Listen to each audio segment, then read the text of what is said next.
Why am I choosing to write about this multi-front assault on our society, culture, families, and very way of life? Because I see it. I know where it is headed, and I refuse to choose to accept it. The 10 working principles for a healthy society. How to push back against the social media platforms, how to get your family strong again. You can get it anywhere books are sold on February 27th.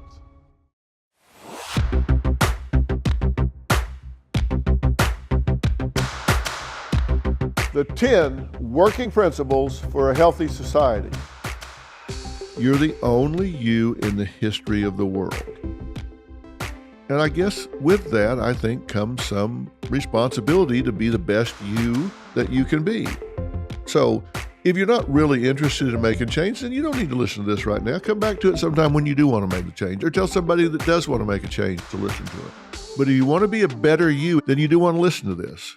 And I can tell you right now, a simple test to determine whether you're ready for change or not, because there are 4 stages for readiness and change. 4 stages for readiness with regard to change. Stage number 1 is when you're doing it because some authority makes you do it. You get in a fight and you get arrested for disturbing the peace. So you go to court and the court says, well, I'm going to order you into a 12-week anger management program. And you're rolling your eyes saying, oh, yeah, fine. Beats paying a fine. So, okay, I'll go. What's the chance that somebody in that circumstance is going to really improve their temper? Probably not very good. They're not motivated. They don't want to be there. They can go in there and sit there and cross their arms, lean back in their chair for their hour, 12 weeks in a row. They filled the square, checked the box, they're out of there. They're not motivated to learn. They're not a sponge soaking up information. They're just there because they were ordered to be. Okay, that's stage number 1. Stage number 2 is when you're doing it to please someone else. It's like your spouse wants you to do something. They want you to get more exercise, or they want you to lose weight, or they want you to be less harsh with your family members or something. And so you agree to it, but you're doing it just to make them happy. You don't really think you have a problem, but you agree to it just to make them happy, to get them off of your back.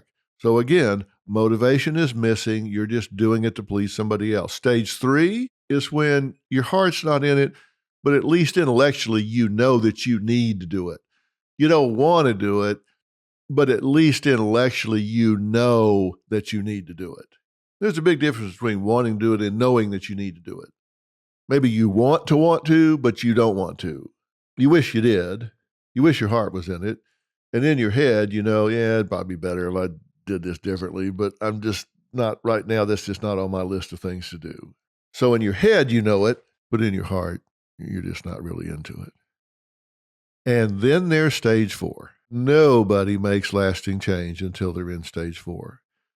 Stage 4 is when you are ready mentally and emotionally to make a change. You are motivated at a heart level to make a change. That's when you look in a mirror and say, I'm not taking this from myself for another day, for another hour, for another minute will I accept this from myself. I don't care how hard it is. I don't care how scary it is on the other side of the wall. I'm going through the wall. I am so sick of this. I am so sick of myself. I'm so sick of my excuses. I'm so sick of my reality. I don't care what the risks are. I'm making this change. That's when people make changes. That's when people get off of drugs. That's when people lose weight. That's when people change jobs. That's when people stop venting their temper. That's when people get an education instead of continuing in a dead-end job they don't like. That's when people make whatever change it is in stage 4 of readiness. And you got to ask yourself, am I really ready? Is this a priority to me? Do I approach this with urgency? Am I so sick to death of this? I was talking to a woman not too long ago that said she really, really wanted to lose weight. And I said, yeah, how many diets have you been on in your life? And she said, probably 50. She said, I probably lost 500 pounds, 10 pounds, 50 times. I said, so what's different this time? She said, I am sick to death of it. I'm sick of walking in the room and tugging on my jacket, pulling it down around my hips, pulling it down in the back, pulling it closed in the front. I'm sick to death of walking in a room and trying to get my back against the wall so nobody's looking at me from behind. I'm tired of bending over to try to tie a running shoe, and I'm out of breath because my stomach is pushing up into my lungs and I can't even breathe. I'm sick to death of it. And I said to myself and to her, number 51 just might be your time. You might finally be in stage 4. And I asked her, why should you get to lose weight and somebody else not? She said, I've suffered long enough. I deserve this. I've worked hard and I've failed. I've been criticized. I've hurt. I deserve this. And by God, I'm claiming it. Now, you guys have probably heard me talk about personal truth before. Personal truth is important because what you believe about yourself determines what kind of results you generate in your life. We generate the results in life that we believe we deserve. If we believe that great results, a good job, a healthy body, an athletic figure and build, well-adjusted children, a peaceful marriage, if we believe all of those things are great, but they're for other people, not for me, then you won't have those things. If you believe I'm damaged because I grew up in a chaotic, violent home, and so I'm therefore second class, I'm damaged goods, then you will create that result in your life. You will perpetuate that in your generation because it's what you think you deserve. You generate the results in life you believe you deserve. So you look and you say, what's my background? Who am I? How am I different from other people? And based on that comparison and that judgment you put on yourself, you will generate second-class results because you secretly believe those top-notch results are for other people. Now, you may say different. You say it to other people because you wear a social mask. But if inside you truly believe, yeah, I can talk about it and I can put on an act, but in my quietest moments when I'm alone, I really believe those results are for other people. They're not for me. Then you won't have them. Now, if that's true, how do you change that? Well, if you've got a damaged personal truth, then you have to heal that personal truth. You have to forgive yourself. You have to heal open wounds. And then, this is very important, you have to behave your way to success. Now, some people would say, well, Dr. Phil, that's just a fancy way of saying fake it till you make it. No, it's not, because each behavior you make is authentic. You have to behave your way to success. If you want to be confident, then you need to behave with confidence. You need to act in a confident manner. And you say, well, I'm not really feeling confident, so you're telling me to just act like I am. Well, no, I'm telling you to behave as confident people behave. You say, well, so you're saying fake it.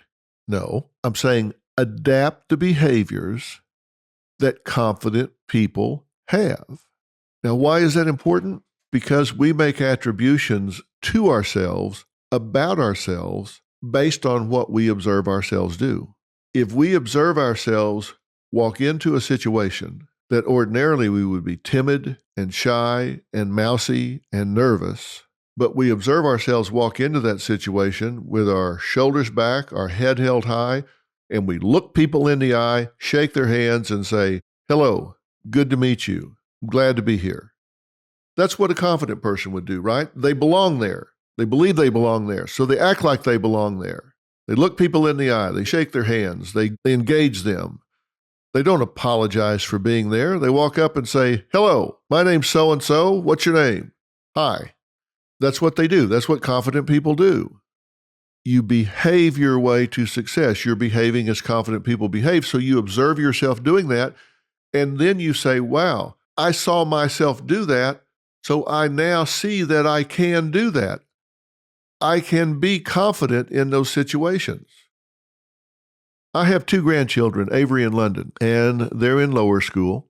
It's interesting that at this school, one of the rules they have is First off, a teacher or a teacher's aide meets the car every morning when their parents drop them off. They come and open the door and they say, "Good morning, Avery. How are you?" She cannot look at her shoes and kind of shrink away. She has to say, "Fine, Mrs. Johnson. How are you?" They teach them from very early on how to engage people. They make eye contact. They call them by name. They make an appropriate greeting. And then I've watched these children. They've been there, one for now 4 years, the other for 2. I've watched these children when I introduce them to adults in my life. They step up and say, "Hi, I'm Avery. Hi, I'm London." They've learned to behave in a confident manner. So they've observed themselves do that, and they're confident in meeting people. They behave confidently. They've observed themselves behave confidently, so they are confident. You need to understand that you can behave your way to success, and you don't need to go to a year of therapy to do this. Just listen to what I'm telling you and do it. Save yourself a year of therapy and spend that on wardrobe or a trip. Look, half the solution to any problem lies in properly defining it. And you have to know what you want, or you'll never get it. You have to name it to claim it. You have to name it to claim it. You got to know what it is you want in order to recognize it when you get it. Dan Ariely, James B. Duke Professor of Psychology and Behavioral Economics at Duke University and a founding member of the Center for Advanced Hindsight. He does research in behavioral economics on the irrational ways people behave, described in really plain language. His immersive introduction to irrationality took place as he overcame injuries sustained in an explosion. Now, during a range of treatments in the burn department, he faced a variety of irrational behaviors that were immensely painful, yet persistent. He began researching ways to better deliver painful and unavoidable treatments to patients. Now, Ariely became engrossed with the idea that we repeatedly and predictably make the wrong decisions in many aspects of our lives, and that research could help change some of these patterns.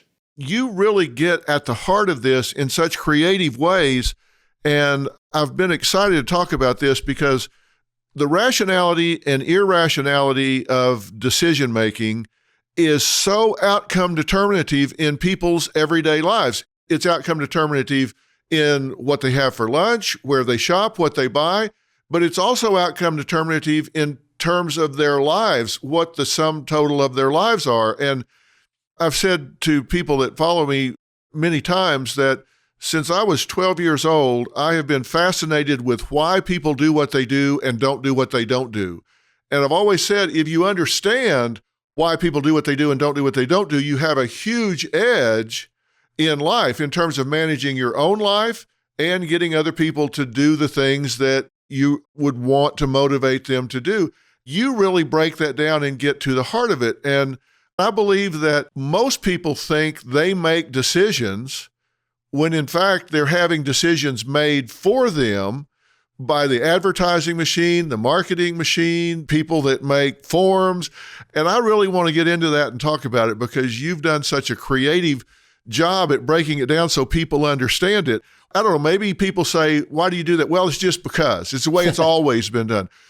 I've talked to people who will do something twice and say, that's just the way we've always done it. You've just done it twice. What are you talking about? But they default to a comfort zone because they've done something once, twice, 3 times, and they have no idea why. It's just, that's just the way we've always done it. Why do we accept that?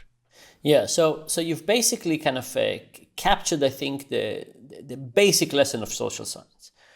And the basic lesson of social science is that when we make decisions, we think they come from us, but they come from the environment. And the thing to understand is that the environment is not really designed to help us make better decisions. So imagine as a metaphor, a person walking down the street. Every coffee shop wants them to buy coffee and a donut. Every app on their phone wants them to spend time on that app right now. Right. So we are walking around and other things in our environment want our time, our money, and our attention. And who is there to fight for our long-term wishes? Basically nobody. If you ask the question of who cares about your long-term well-being, maybe it's your significant other. Maybe if you believe in the government, you will say the government. But the reality is that most of life, we are surrounded by other entities that control the environment and therefore change our decisions. So think about something very simple, like you go to the supermarket. And maybe you prepare and you bring a shopping list. And that's your plan of action. But the supermarket also has a plan. And their plan is different than yours. And guess what? They control the environment. They decide what's at the eye level. They decide what's at the end of the aisle. And because of that, we end up making their decisions more often than we would like. So, and you also mentioned this idea that it's not just about science, it's about our personal lives. And one of my hopes is that we would all become scientists of our own lives, right? We're all the architects of our homes, of our kitchens, of our desks. What are the things that we could do to change the environment to get better outcomes? So the design of the environment is crucially important. And you can even think about refrigerators. So actually, can I ask you a few personal questions? You bet. Go. Okay. In the last month, have you eaten more than you think you should? Every day. I'm totally transparent. I'll tell you anything you want to know. Have you slept less than you think you should? Every night. Okay. We can talk about washing hands every time you leave the bathroom. We can talk about taking medications regularly, having safe sex, all of those things. And the reality is that when we look at those, we should all admit that we fail a lot. Yes. We fail a lot. And there was this very, very sad study that asked the question of how many people, what percentage of Americans die too early because they've made bad decisions. And the results show that this number is increasing all the time. About 100 years ago, it was less than 10%. Now it's more than 40%. Wow. What happened? Are we becoming because dumber? of bad decisions. That's right. And the question is why? Are we becoming dumber? The answer is no. What is happening is that the environment is becoming better at tempting us. Think about donuts. Donuts are really getting better. And what I mean by getting better is not that they're getting healthier, they're getting more tempting. Right. Facebook is becoming better. Our phones are becoming better at tempting us. Cigarettes, texting while driving. The reality is that the economy around us is an economy of temptation. And we fail a lot. Well, one of the things that I've tried to communicate to people across time, and I'd like you to comment on this, I've said that the reason diets fail, for example, is that willpower is a myth, that it's fueled by emotion and emotions are fickle. So January 1st, we make that New Year's resolution. All right, we're going to lose 20 pounds. We're going to get out there and do all of these things. And so we get a new pair of jogging shoes and we put them on the front porch and the damn things just won't jog. You get out there in the middle of February and they're still just sitting there. And I say, look, it's not willpower. You have to program your environment to support your goal. If you don't want to eat too much, if you don't want to eat the wrong foods, then clean up your environment. Set your environment up to support you when you don't feel like doing it. It's easy to do it when you're all pumped up. The hard time to do it is when you aren't emotionally up for it.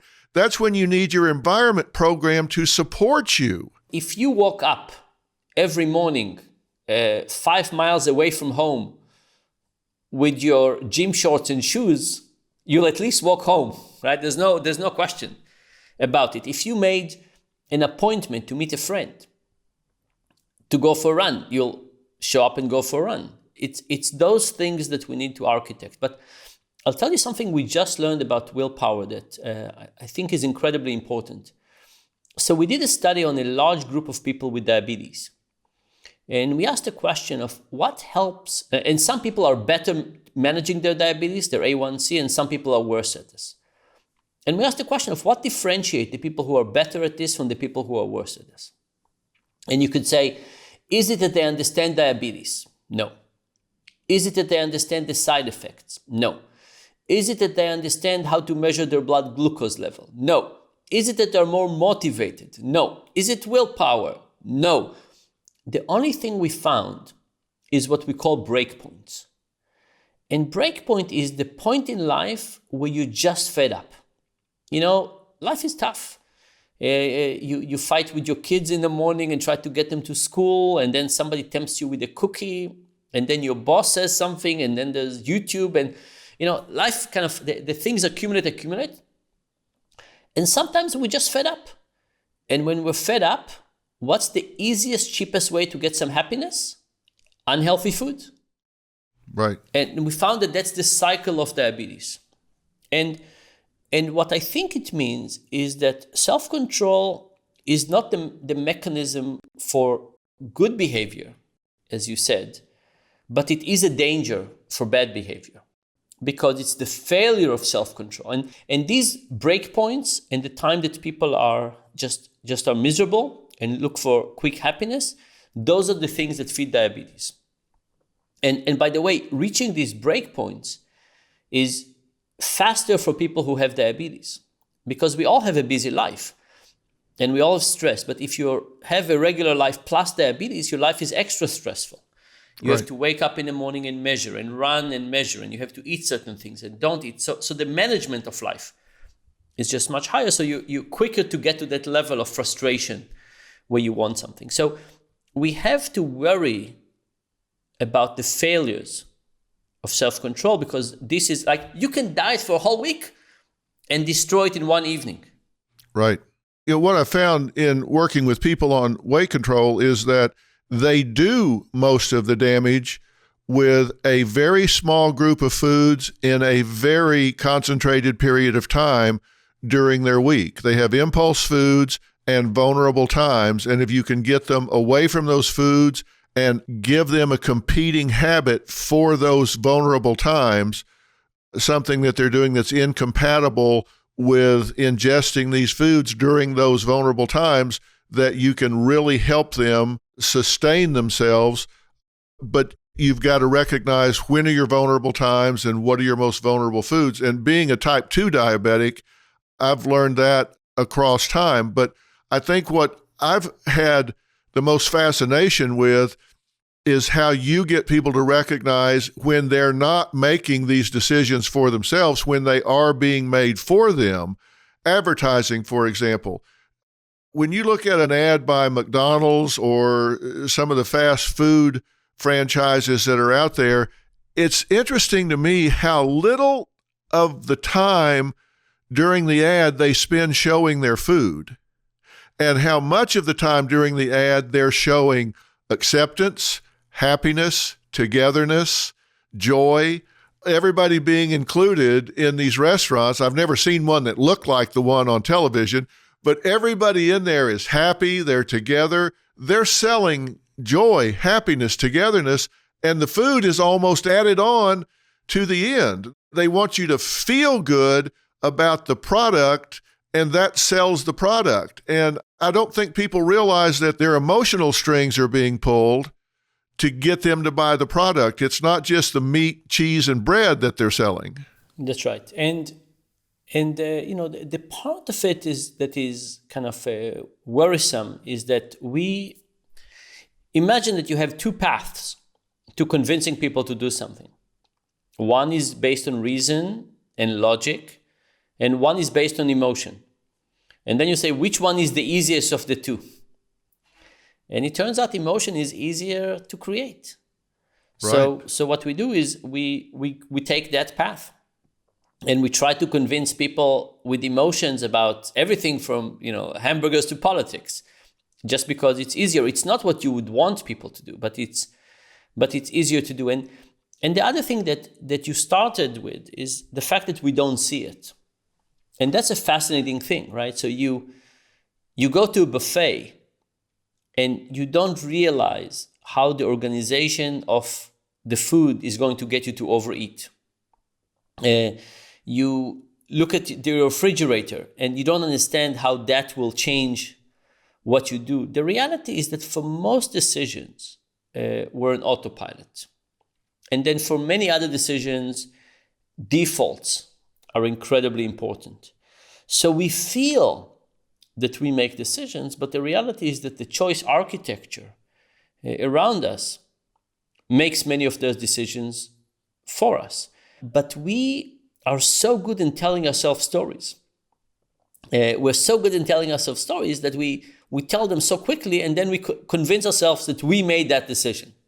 So you go to buy a TV, and they show you 3 TVs, and they show you a huge one, a large one, and a slightly smaller one, and you choose the middle one. Because that's often what we do, is we choose the compromise. And you don't understand that if they showed you 3 other television, you would choose the middle one as well. But once you chose it, you said, this was my choice. We're very, very good at acting based on the environment, but then convincing ourselves that we made the choice ourselves. Yeah, let's talk about that default. I really want people to understand what you've discovered about this, because you've discovered that when it gets to a complex decision, most people really will, rather than deal with the conflict of complexity, they will default to what they're being structured and funneled into a predetermined decision that the architect wants them to make. Give us some examples of that, if you will. So I'll give you an example from a study we did with an online pharmacy. Great.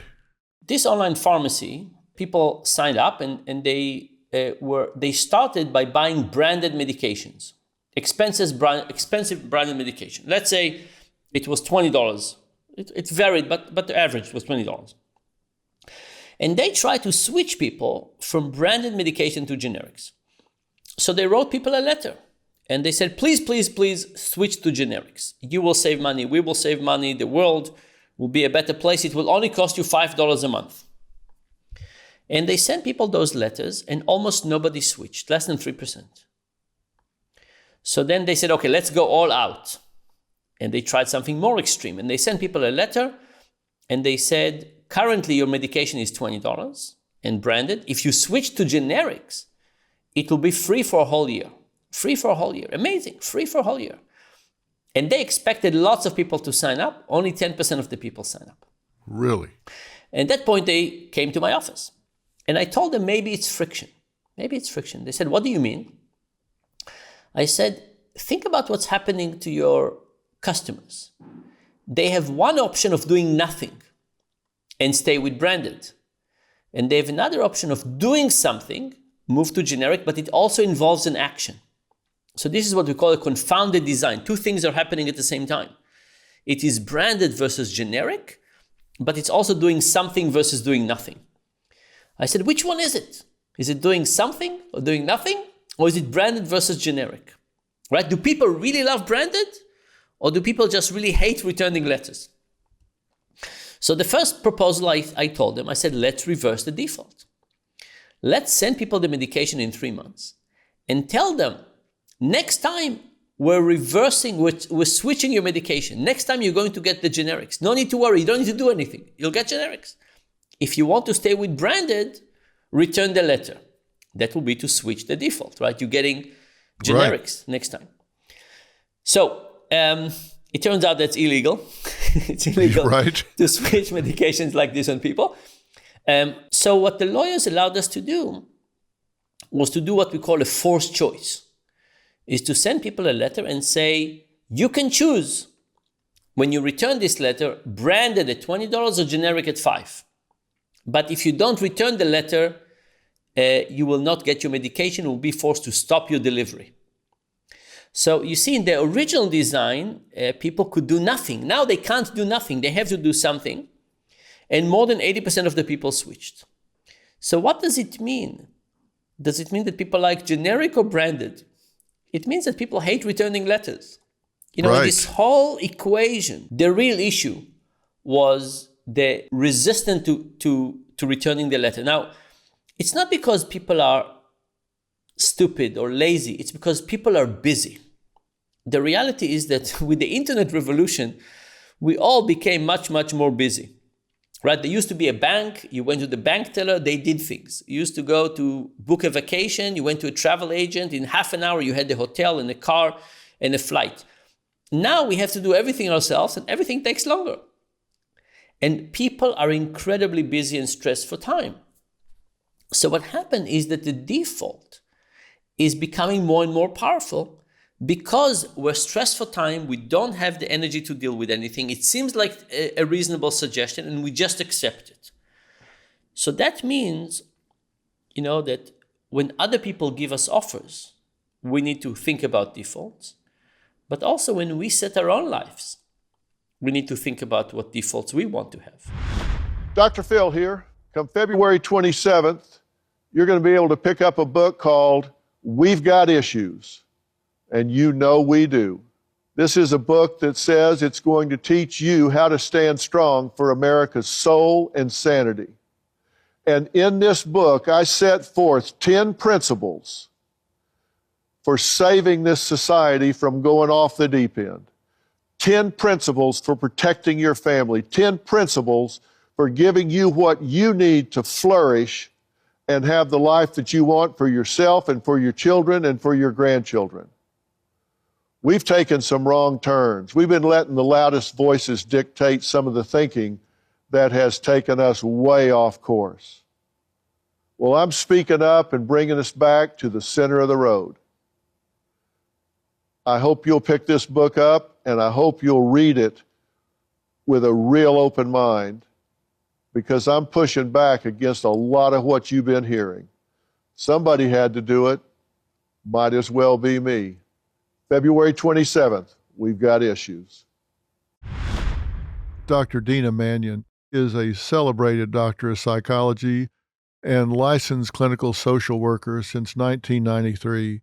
Specializing in substance abuse, depression, anxiety, personality disorders, couple counseling, family therapy, and really just a lot of important areas in psychology and human functioning.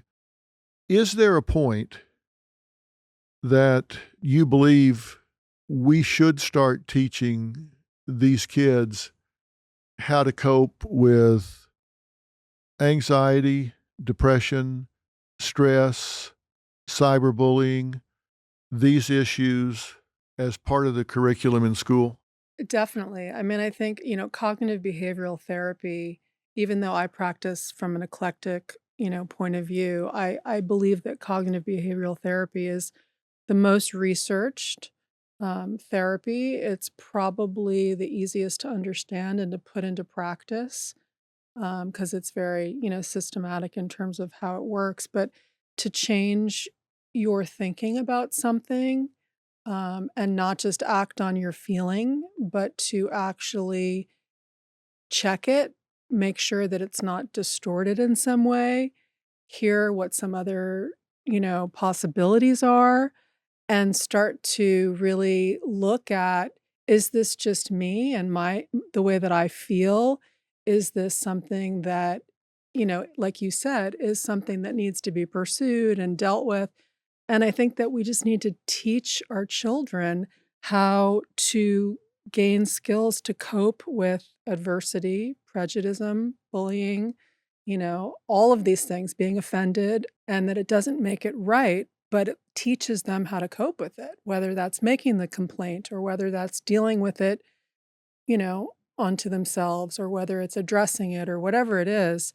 I think to give them some skills other than just call somebody out on social media and try to get them canceled. I had the opportunity to testify before a bipartisan committee of Congress on the reauthorization of the Elementary and Secondary Education Act.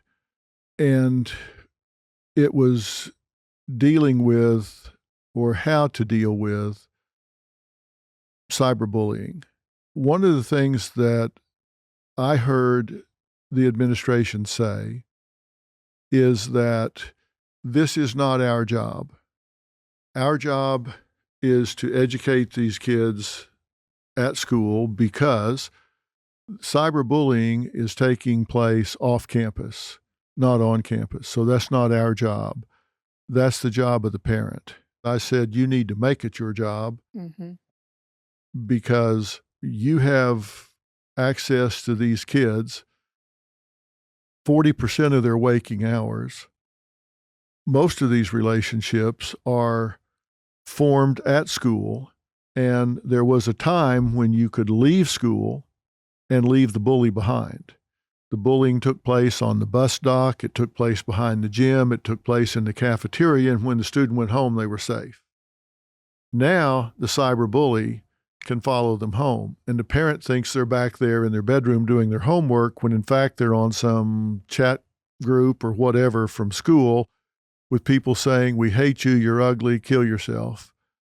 And too often, it has happened that they go back there and find their child, boy or girl, 7th or 8th grade, hanging themselves in their closet, dead. I've had many a story that I've had to do on the show where they've shot themselves or hung themselves. And I'll never forget one mother, not 50 feet from here, her son shot himself in the face. It started with the name calling. Brandon had used a .357 Magnum. When I saw him, the first thought that went through my mind is he looks on the outside now like he has felt on the inside for so long. These were all kids from school saying terrible things to him on the internet. And I think, again, the schools can help so much if we can teach kids the early warning signs of anxiety, depression, stress, learned helplessness, interpersonal violence. You get these kids in 7th or 8th grade and they get in these relationships and think, "Oh my God, I'm loved so much because he's calling me 50 times an hour." They don't realize there's early warning signs of abuse here. You need to spot this and recognize it, and how to deal with a bully, how to defuse a bullying situation, bystander responsibilities when there are bullying situations, how to cope with these things. And it's not going to happen in the schools until you put the money behind it so it becomes part of the curriculum. You got to set aside 20 minutes a day, 30 minutes a day, 3 days a week or something like that to teach them the basic tenets of recognizing these red flags and what to do about it when they see it. And cognitive behavioral therapy, to me, seems like a very understandable intervention, short-term intervention strategy that will work with kids at virtually any age. I agree. I also think that, what you just talked about is so important because it also identifies, if you have it out there in the schools, it identifies for teachers and administrators what the problems are, right? Because so much of this is in secret and without their knowledge. And so kids want to vent, they want to talk about things. And I know when I was a social worker in school, in a school setting, public school, I would have, you know, a lot of kids come to my office and have lunch with me, and we would just sit and chat, and I would find out a lot in that hour lunch period about what was going on, and then but I was only one person, and I was a social worker at the time and a minority in the school, and, you know, they don't wanna hear the problems, they don't really want to hear it. So I think if universally we did this in schools and it was just part of the curriculum, that would be amazing. Yeah, if they can just teach kids just some of the basic tenets of cognitive behavior therapy, how to reframe their internal dialogue. Don't assume you can read the minds of the person that you're dealing with. Don't assume that you can predict the future. Don't catastrophize. Don't label. Don't discount positives about yourself. Learn to accept compliments from other people.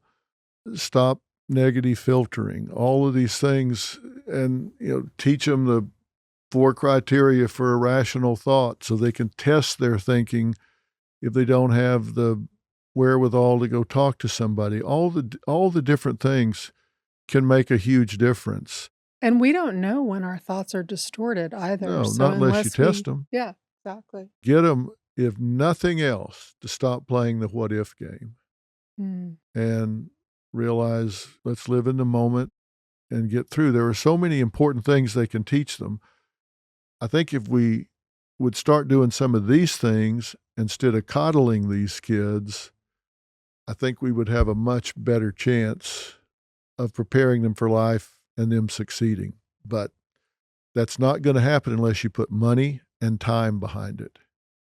And they did some of that in the last reauthorization after we had the hearings, but that was at elementary and secondary level. We'll see how much difference it makes. But now the pendulum seems to have swung the other way. So I think I speak for Dean Mannion as well as myself. We're not here to discount anybody's experience in any way, in anything. There are legitimate traumas, no question about it. We're not saying that. There are triggers that people can walk right into and have a genuine bad response. We're just saying that trigger's gotten to be a hair trigger. And real trauma is being lost in hypersensitivity with so many things that are being labeled as traumatic that really don't qualify as trauma. And if everybody can complain about anything that makes them even moderately uncomfortable, rather than learning to deal with that discomfort so they can take it in stride, they're going to have a rough ride when they get out of college, and college should prepare people to deal with the real world. Dr. Corey Joerger is an NBA psychotherapist and author of a great book called How Am I Doing? 40 Conversations to Have with Yourself. I've read it cover to cover, and I'm going to talk about not all 40 of these conversations because I want you to buy the book and read it. You don't just need to read it, you need to use it, but we're going to talk about that today. Dr. Joerger is a licensed marriage and family therapist. He's been focusing his therapeutic practice primarily serving the African American community. But what he has to say, his wisdom cuts across all socioeconomic stratas, all races, colors, creeds, doesn't matter. In your book, How Am I Doing? You pose 40 questions for people to ask themselves. And I love question number 1 and question number 9 in particular. But question number 1, you say, who is the most important person in your life? And most people are going to stop and think and all of that, but your suggested answer to that question, and one I ascribe to wholeheartedly, is it better be you. Better be. Because you better take care of yourself or you can't take care of anybody else. Isn't that simple though, Doc? It really, and people think it's selfish to say me. Yeah. It's not selfish. I have 2 boys and a wife and family members.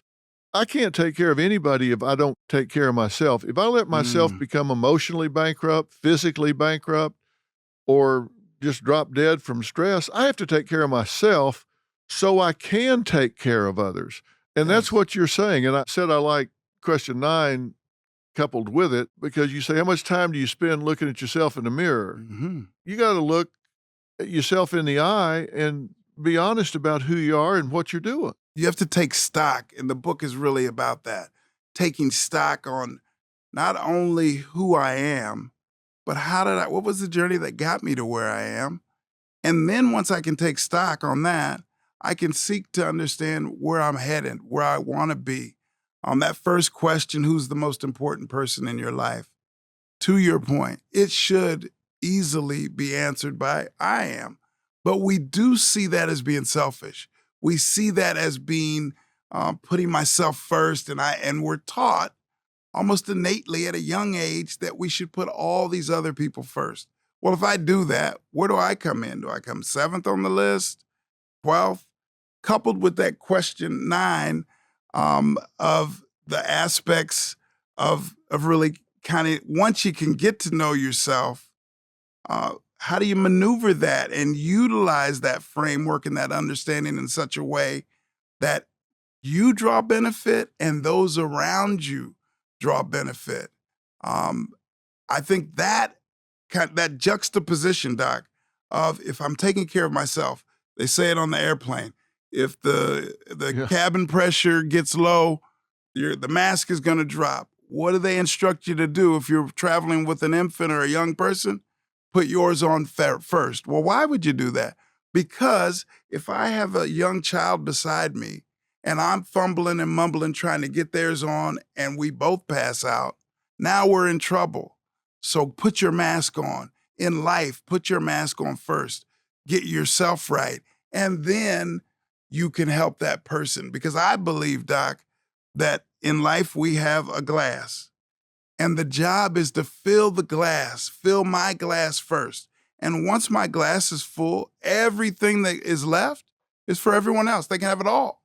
But I should first fill my glass, because too often we're running around this world pouring everyone else's glasses full, and we have just a thimble full of water in ours. So I'm asking people to fill their glasses. Yeah, that's the only sustainable model. And I hate that we've taught people that it's selfish for self-preservation. And I really try and teach people to test their thoughts for their rationality. I try to say there are just 4 simple things. I'd love for young men to write this down on a card or put it in their phone or whatever and keep it handy. When you have a thought, ask yourself, first off, is it based in fact? Because we tell ourselves things all the time and they're based on feelings. I have people tell me all the time, and somebody tell me today, well, I feel like, and I wasn't trying to be rude, but I said, I don't care how you feel. I barely care how I feel. Yes. What I care is what is. Yes. It's kind of like people saying, I'm going to go to the store and get what we need. I was, well, no, wait a minute. There's what you want, there's what you need, and then there's what you can afford. Yes. It really doesn't matter if you need a coat. What matters is, can you afford to get a coat? Yeah. When you grow up poor, that's you learn the difference between what you need and what you can afford. We got to get people to start dealing with the facts again. Yes. And people don't deal with the facts enough. Well, and I think one of the struggles as well, Doc, is what we'll do is we'll tell ourselves a number of untruths. And if you tell yourself this untruth long enough, it becomes a reality for you. So how can we check ourselves about those untruths that we're lying to ourselves about? So one way, and I talk about in the book, and you referenced it, getting in the mirror of your life. Yeah. Taking the time. And I think we avoid the mirror, doctor, because the man or woman that peers back at us in the mirror knows all, knows every aspect of us, that I can BS you and everyone around. But when I look at that man in the mirror, he knows all. Well, that's your question number 3. Who knows you best? Mm-hmm. You do if you're telling yourself the truth. If I interrupted myself and said I give them 4 questions you need to ask. Number 1, is this true? Is it based on fact? Number 2, is it in my best interest? Number 3, does it get me what I want and need? And number 4, does it protect and prolong my life? That's all you need. Ooh. If you're telling yourself something, test what you're saying with those 4 things. If it fails any of the 4, you got to kick it out and create something that fits all 4. Is it based in fact? Does it get me what I want and need? Does it protect and prolong my life? Those are the things you need to be looking at. A game changer for me that I heard you say many years ago, and I use it daily, is that what we do in life is we teach others how to treat us. Oh, isn't it the truth? Right? I mean, good, bad, or indifferent, we teach people how to treat us. So this is where it could be conflated and we can start to play around, is this selfish or... But I'm going to teach people where the boundaries are with me. My wife knows I get busy, and if I feel like I'm starting to move to a space of being overwhelmed, I'll tell her, and she now understands it deeply, that I need Corey time. Before I can be a good husband, before I can be a good pops, before I can be a good coach or a therapist, I must first be a good Corey for Corey. And once I can do that and feel strongly and in place with that, I can do a lot of things. I can be supportive of a lot of ventures and opportunities, but I must first be a good friend, brother to Corey, to myself. And I'm working on that every single day. I wake up every morning and literally get in the mirror and smile at myself. I'm not waiting for someone else to smile at me, Doc. Yeah. I'll do it first. Yeah. My dad passed away when he was 72. By that time, and I'm not saying I was the best kid in the history of the world, but by the time he had passed away, I'd done okay. I'd gotten a bachelor's, master's, PhD, and postdoctoral fellowship in forensic psychology. I'd gotten married, had a nice family, was, I think, pretty responsible, contributing member of society, had gone to school on a football scholarship and done a lot of things that you think would be reasonable. And I had known him for 42 years, and not one time in my life did he ever say, "I'm proud of you." Never. I never heard those words come out of his mouth. So you can say, well, he was a bad alcoholic, so he had a lot of issues for most of his life. So you can decide, well, I've got to damage personal truth, or you can decide sometimes I've got to give myself what I wish I could get from somebody else. And that's why I like question number 9, because sometimes you look and take stock, and sometimes you need to look at yourself in the mirror and give yourself what you wish you get from somebody else. You got to look in the mirror and say, hey, I'm proud of myself as a father. I'm proud of myself as a husband. I'm proud of myself as a contributing member of society. And if you don't get it where you wish you get it, you got to give it to yourself till you get it from somewhere else. And you say, Doc, you use a couple of words, decide and choice. That life is filled with a series of decisions and choices. And my mom, when I had about 30 Division I football offers coming out of junior college, and I chose Long Beach State because a good friend of mine lived out here and was going to playing at USC. My sister was living in the Norwalk, Long Beach area, so I decided Long Beach State. And I got here, coming from a little small farming rural community in Kansas. I got here to Long Beach, and boy, there was diversity to the nth degree. And I wasn't comfortable. It was new territory. I wasn't comfortable. 2 weeks go by. I call my mom. I don't know if this is the best fit for me, Mom. Can you get a hold of, at this point, I think it was Coach Snyder's second year at Kansas State. Can you call Coach Snyder and ask him if that full scholarship is still available? I think coming back to Kansas may be what I need. She gave me the best advice that anyone has ever given, and it found its way into the book. She said, you made that choice. Now go about making that choice the right one. So too often we leave to chance and we fret about making the perfect decision, the perfect choice. And there is no such thing. But what we can do is go through our process to make the final call on what the decision is, and every day go about making that choice the right one, outworking everyone around you, taking joy and pride in your work every single day. And if we do that consistently, we'll make the choice right by our hard work and preparation. I think it's simple, and I say this a lot, Doc. I think many of these ideas are very simple. That doesn't mean they're easy, but relatively speaking, they're pretty simple. So how do we do that? How do we make sure that we're leaning into that process in a way that is beneficial, not once again to us individually, but to our social networks and those around us that mean a lot to us? Well, that's where you learn something about yourself, right? I can't tell you that I'll always make the right decision, but I can tell you that I'll always work to make the decision right. Whoa, boy. Come on now. That's what I do know about myself. I may not make the right decision, but I know I'll work my butt off to make the decision right. That's from commitment and hanging in there and, getting up early, staying up late, staying focused. And sometimes I probably haven't made the right decision, but by working hard, I made it right. And That's right. Maybe it'd have been an easier road somewhere else. I don't know, because I never switched and went to the other road. You didn't go back to Kansas State. No. That's that grit and that grind, though. Every day, if I hit the floor and I say I'm gonna dedicate to grinding forward and move with a level of grit and perseverance that will be unmatched, I'll be okay.